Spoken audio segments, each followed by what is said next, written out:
Assalamualaikum warahmatullahi wabarakatuh.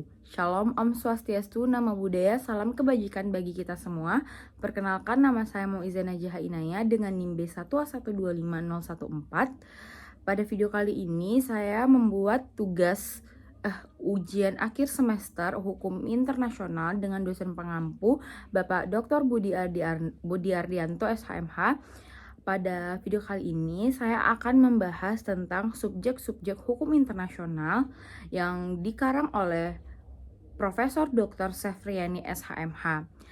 Selamat menyaksikan. Kita masuk yang pertama, pengertian subjek hukum internasional. Nah, menurut Martin Doxin, subjek hukum internasional adalah suatu badan atau entitas yang mampu memiliki serta menjalankan hak dan kewajiban berdasarkan hukum internasional. Dengan kata lain, subjek hukum internasional adalah pihak yang diakui oleh hukum internasional untuk melakukan tindakan hukum, membuat perjanjian, menuntut hak, dan memikul kewajiban internasional. Pada awal perkembangan hukum internasional, negara merupakan satu-satunya subjek hukum internasional.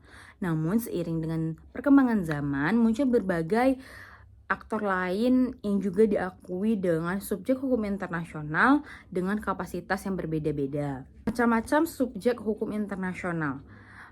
Yang pertama yaitu negara. Negara merupakan subjek utama dan paling penting dalam hukum internasional.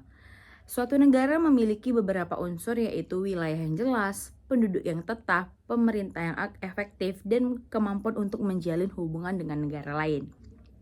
Sebagai subjek hukum internasional, negara memiliki berbagai hak dan kewajibannya, di antara lain hak mempertahankan kemerdekaan dan kedaulatan, hak menjalankan yurisdiksi terhadap wilayah, penduduk, dan benda yang berada di dalam wilayahnya, hak memperoleh kedudukan yang sama dengan negara lain, hak melakukan pembelaan diri atau self defense. Kemudian selain hak, negara juga wajib menghormati kedaulatan negara lain, mematuhi perjanjian internasional, dan menjaga perdamaian internasional. Yang kedua yaitu organisasi internasional. Perkembangan hubungan internasional menyebabkan negara-negara membentuk organisasi internasional untuk mencapai tujuan bersama.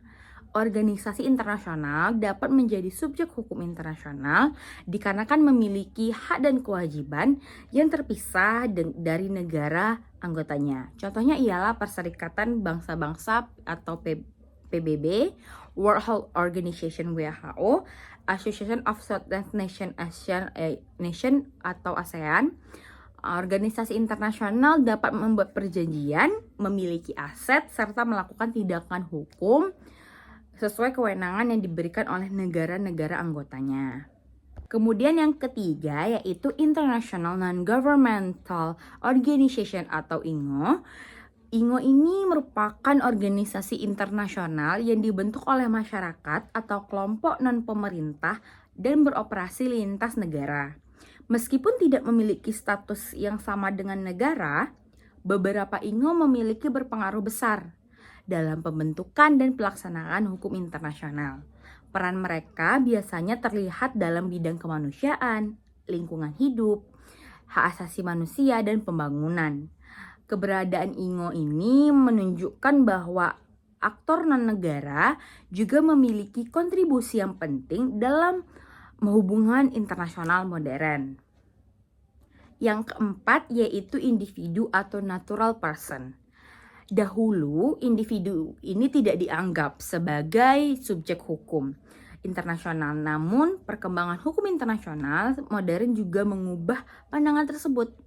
Saat ini, individu dapat menjadi pemegang hak dan kewajiban internasional, terutama dalam bidang hak asasi manusia dan hukum pidana internasional. Contohnya ketika individu dapat mengajukan pengaduan hak asasi manusia melalui mekanisme internasional tertentu. Kemudian individu juga dapat dimintai pertanggungjawaban atas kejahatan internasional seperti genosida, kejahatan perang, dan kejahatan terhadap kemanusiaan. Dengan demikian, individu telah memperoleh pengakuan sebagai subjek hukum internasional meskipun kapasitasnya tidak seluas negara.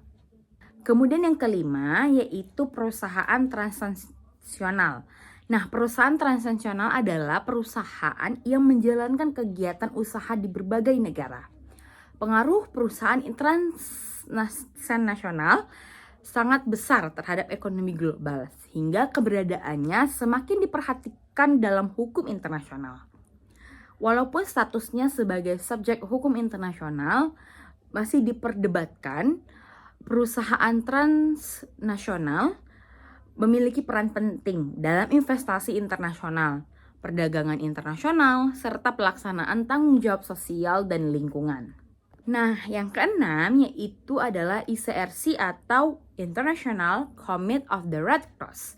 Nah, International Committee of the Red Cross atau Komite Internasional Palang Merah merupakan organisasi kemanusiaan yang memiliki kedudukan khusus dalam hukum internasional.